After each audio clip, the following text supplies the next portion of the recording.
Today, I'm going to take time today to discuss some eco-friendly green options for art supplies and crafts. Usually I discuss research and data science, but not today because I came across some very good information. First, I'm going to start by suggesting that you refer to an earlier presentation where I discussed bargain deals for art supplies, crafting, especially sewing.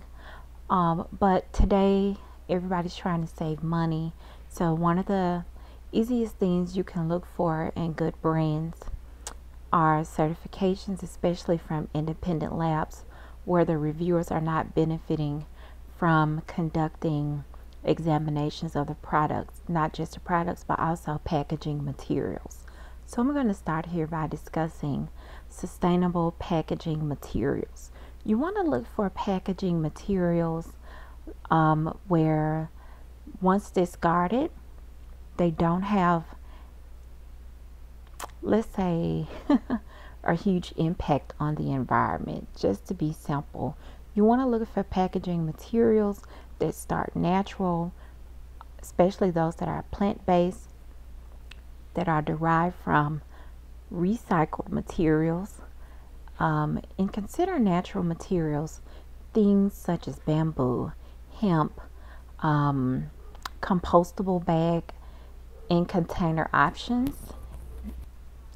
These are good signs that the dealers, distributors, sellers are sourcing from competent manufacturers who are eco-conscious and care about the products that they are producing. I can't emphasize how important this is. You have a lot of people who are increasingly arrogant as if they're unaware that we only have one earth to inhabit. So back to the presentation. Again, start by looking at products. Okay, so I'm going to talk to you about this company, Temu, that's at website www.temu.com. Now, if you look across this website, it appears to have a great selection of eco-friendly options, but a lot of these products, from your spatulas, brushes, up to your applicators, containers, even some of the metal products, they are mixed.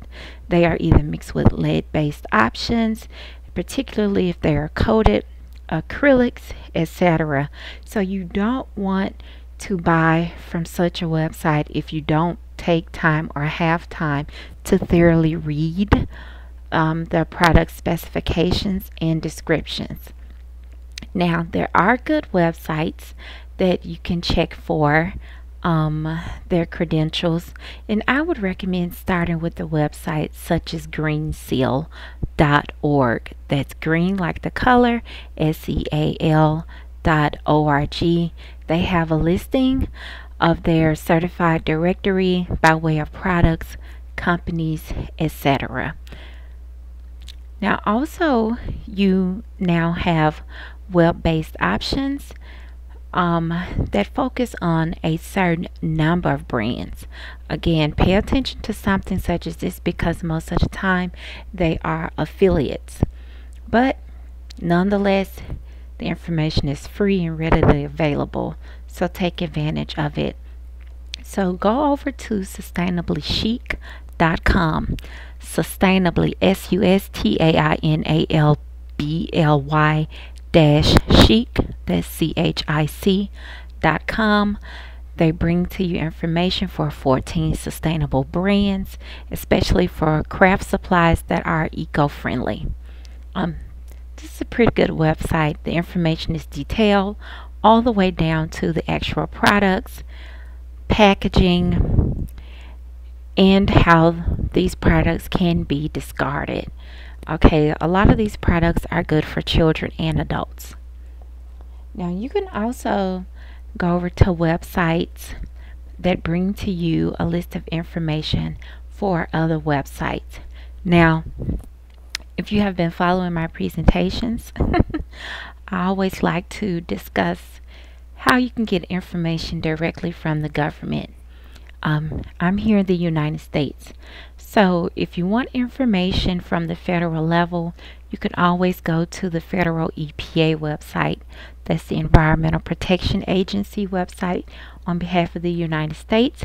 And you can look under the National Service Center for Environmental Publications if you want the most recent, up-to-date, and current information for suppliers and distributors to your local schools, colleges, etc. I say take this route if you're unsure, but if you want a guide, just to guide your research, go to the EPA's website. They have good researchers. The information there can be followed easily, but I say read it thoroughly and always cross-reference it with the information on the company's and or organization's website.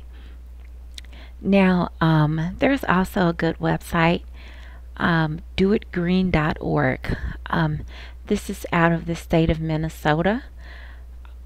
You have companies in the West, especially in the Pacific Northwest, that take time to independently study and research supplies, especially before they make these materials available to children.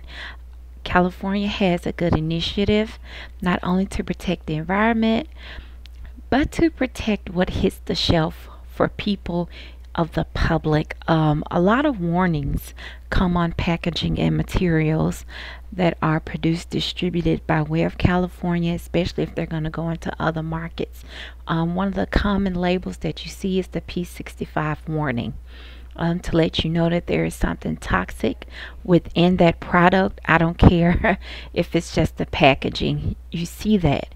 So if you go to the website such as doitgreen.org, you will find detailed information by way of substance, product, and how these products can become tainted when combined with other common products.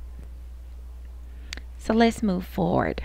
Now here's another good website, ecoartandcraft.com, that offer a wide variety of collections for whatever your interests are, particularly for drawing and painting. So within one box priced at $100 or less, you can find an array of eco-friendly options. What I like is that if you want to mix your creativity, you can order 2 or 3 different kits, still come together for under $100. They have fundraising options, they have wholesale options, and they also have options for educators. But if you're like me, you get bored, you can start small and you can order, let's say, a combined kit or a sampler kit for under 40 bucks. So I've made these links available to you on the slides. I hope you take time to look at them.